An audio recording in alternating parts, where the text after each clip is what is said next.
맨유에 와서도 선수들한테 처음으로 던진 메시지가 뭐냐. 안녕하세요, 김진짜입니다. 캐리기 맨유가 4연승을 하고 또 1무를 했죠. 엄청난 상승세예요. 자, 그런데 맨유 부활의 결정적인 이유로 이 남자가 주목을 받고 있습니다. 무리뉴 콘테도 그분을 극찬했다는데 과연 그분이 누굴까요? 왜 축구계가 그분을 주목하는 걸까요? 바로 들어갑니다.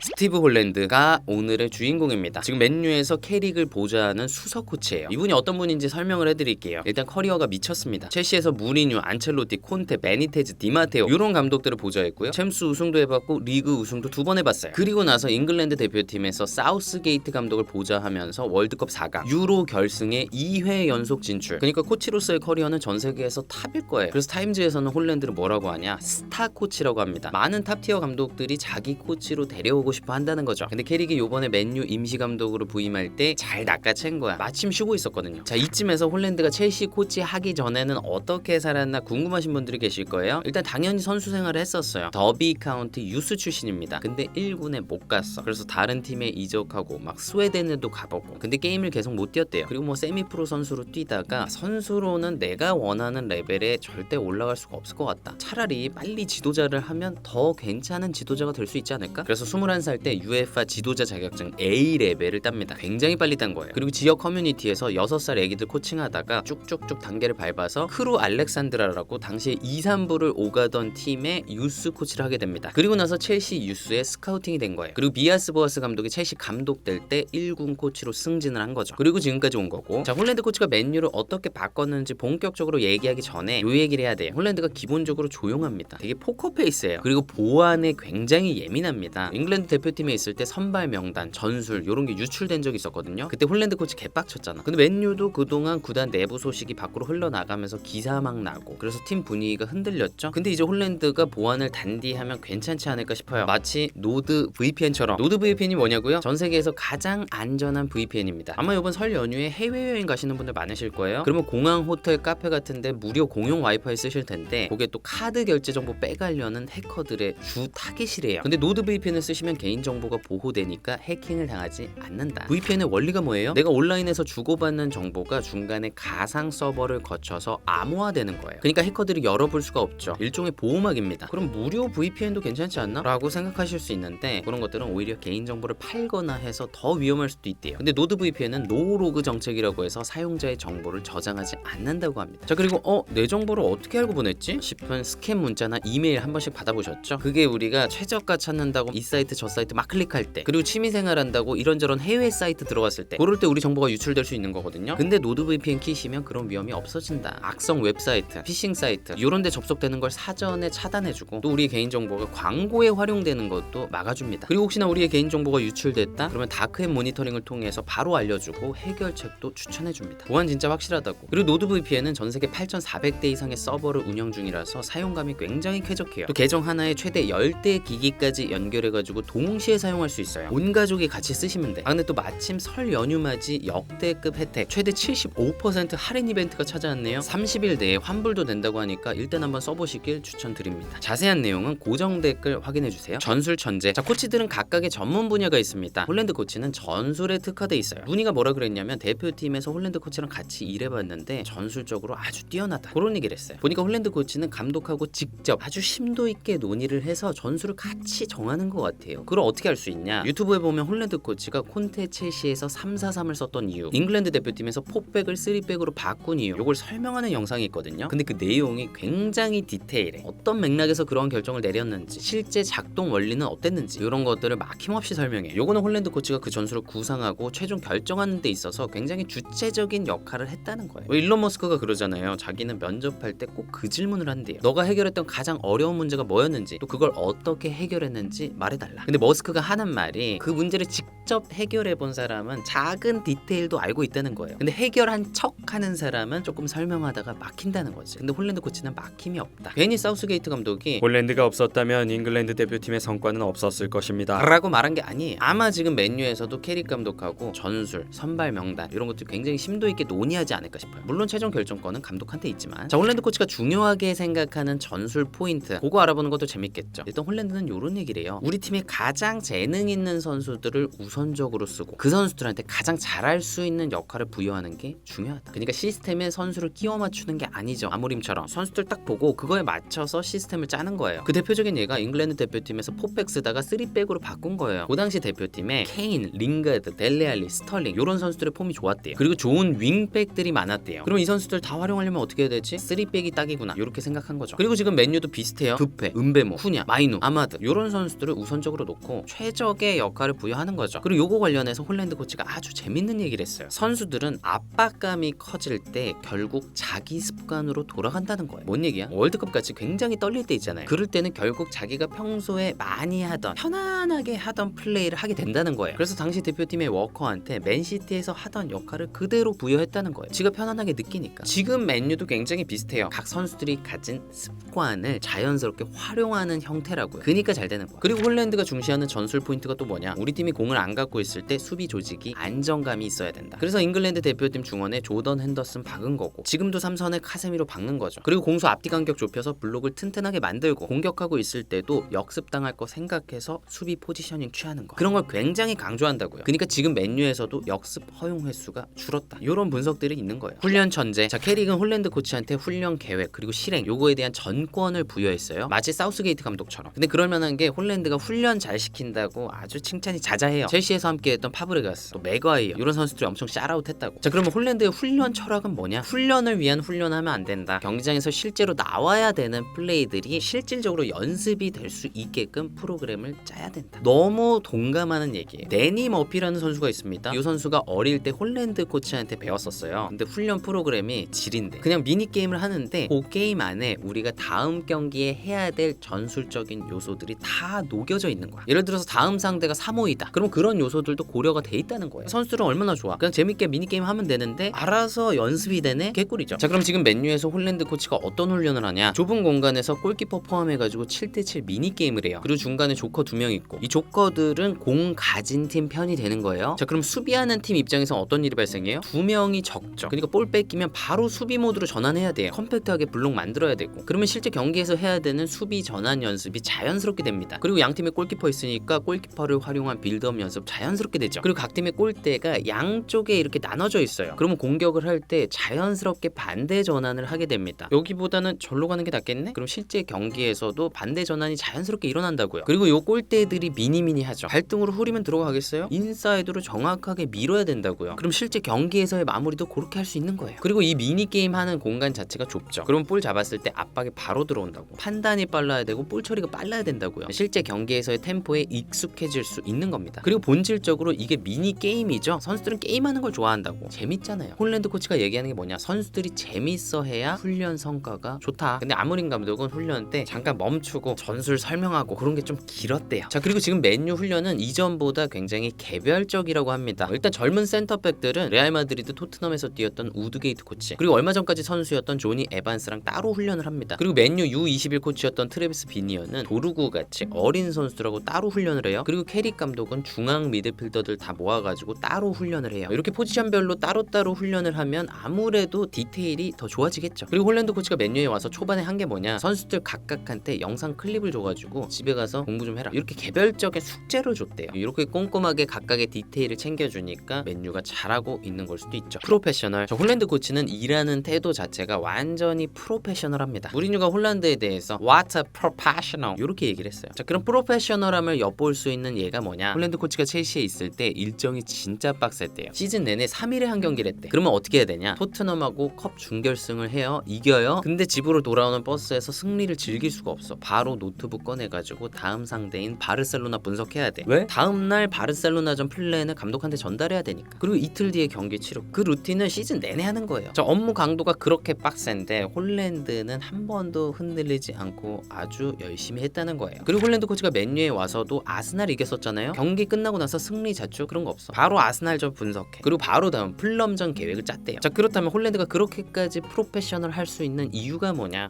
축구 광이에요. 주말에도 경기를 엄청 본대요. 그리고 아주 작은 디테일 그런 거 다 챙기고. 근데 또 재밌는 게 홀랜드의 그런 축구에 대한 집착이 부작용을 낳기도 해요. 왜냐면 2022년 월드컵 때 잉글랜드 대표팀이 소집을 했는데 홀랜드 코치가 워커한테 지난 시즌 맨시티 성적 왜 그렇게 나온 것 같아? 질문을 했대. 그래서 워커가 대답을 했대. 그리고 나서 홀랜드가 벤 화이트한테 그럼 아스날은 왜 성적이 그렇게 나온 것 같아? 그러니까 화이트가 좀 모르겠는데요. 이러니까 홀랜드가 야 너는 축구에 대해서 관심이 충분치가 않다? 약간 이런 식으로 농담 반 진담 반 좀 나무랐나 봐요. 근데 화이트가 거기서 완전 서운했던 거야. 특히나 동료들이 옆에 다 있는데 그런 식으로 얘기를 했다? 완전 기분 나쁜 거죠. 그래서 며칠 뒤에 귀국하겠다고 얘기를 합니다. 그러니까 홀랜드 코치는 선수들이 자기만큼 축구에 집착하고 몰두했으면 좋겠다고 생각을 하는 거죠. 함께 일하고 싶은 사람. 자, 홀랜드는 실력도 있는데 같이 일하고 싶은 사람이에요. 일단 윗사람, 그러니까 감독한테 잘 맞춥니다. 홀랜드가 뭐라고 하냐면 코치한테 중요한 능력이 뭐냐? 적응력이라는 거예요. 왜냐면 첼시에서 여러 감독들을 거쳤잖아요. 감독들마다 일하는 스타일이 다 다르다고. 근데 거기에 맞춰서 감독을 지원하는 게 코치의 역할이다. 이런 얘기를 해요. 애초에 마인드 자체가 그러니까 감독들이 좋아하겠죠. 그리고 재밌는 게 첼시에서 감독들은 계속 바뀌는데 홀랜드 코치는 자리를 계속 지켰단 말이에요. 근데 몇몇 감독들은 처음에 홀랜드를 안 좋아했대요. 아니 나도 내 사단이 있는데 내 코치들 내려오고 싶은데 홀랜드 구단 픽 아니야? 근데 조금 지내보고는 모두가 마음에 들어 했다는 거예요. 괜히 무리뉴 콘테가 참 사람 좋다 이런 얘기한 게 아닙니다. 근데 그렇다고 코치가 무조건 예스맨이 되면 안 되겠죠. 실제로 보도에 따르면 무리뉴 감독이 첼시에 있을 때 그 주변에 있는 포르투갈 코치들은 무리뉴 감독 의견에 대부분 동의하는 느낌. 근데 스티브 홀랜드는 당당하게 반대 의견을 얘기했다는 거예요. 그래서 오히려 무리뉴 감독도 좋아하고 아브라모비치 구단주도 굉장히 좋아했다. 요런 얘기가 또 있어요. 그리고 홀랜드가 첼시에 스페인어 쓰는 선수들이 많아지다 보니까 스페인어 공부를 따로 했대요. 소통하려고 노력을 하는 거죠. 그러니까 선수들도 좋아하고 감독도 좋아할 수밖에 없겠죠. 자, 그리고